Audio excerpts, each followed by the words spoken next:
इमरान खान के 13 साल पुराने साथी और बिलियन ट्री सुनामी के बानी ने तहरीक इंसाफ छोड़ने का ऐलान कर दिया। तहरीक इंसाफ के रहनुमा और बिलियन ट्रेन सुनामी के बानी मुकअमीन असलम ने तहरीक इंसाफ छोड़ने का ऐलान कर दिया है और कहा है कि तमाम शहरों में फौजी तनसीबात पर प्लानिंग के तहत धावा बोला गया।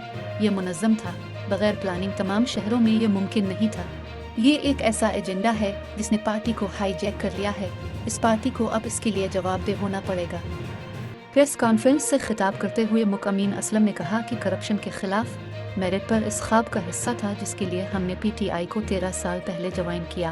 अपना पूरा दिल लगाकर, खून पसीना लगाकर जो भी हो सकता था मैंने पार्टी के लिए किया।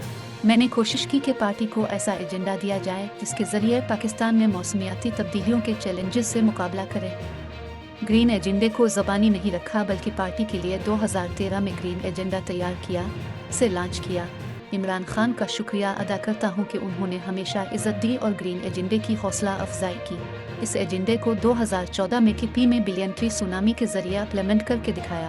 2018 में ग्रीन एजेंडे को वफाकी सतह पर इम्प्लीमेंट करने की कोशिश की। मुझे फ़ख्र है कि जिस ग्रीन एजेंडे पर काम किया उसे पूरी दुनिया में सराहा गया।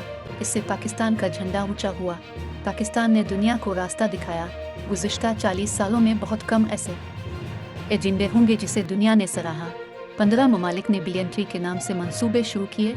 ये पाकिस्तान और इमरान खान के एजेंडे की जीत थी। इसके पीछे जो कुछ मैं कर सका वो किया।